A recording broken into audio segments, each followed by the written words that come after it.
వజ్రపు ఆభరణాల నెక్లెస్.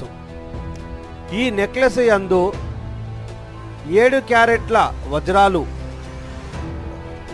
ఆభరణానికి పట్టినవి.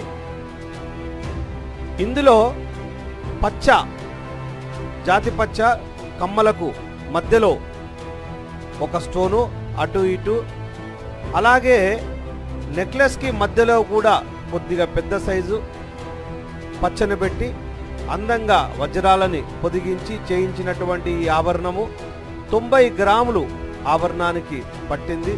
ఇలాంటి ఆభరణాల కొరకై శ్రీ శ్రీనివాస జ్యువెలరీ వర్క్షాప్కి వాట్సాప్ SMS చేయండి. మరిన్ని విషయాలను తెలుసుకొనండి. ఈ సంస్థ హైదరాబాదులో గలదు.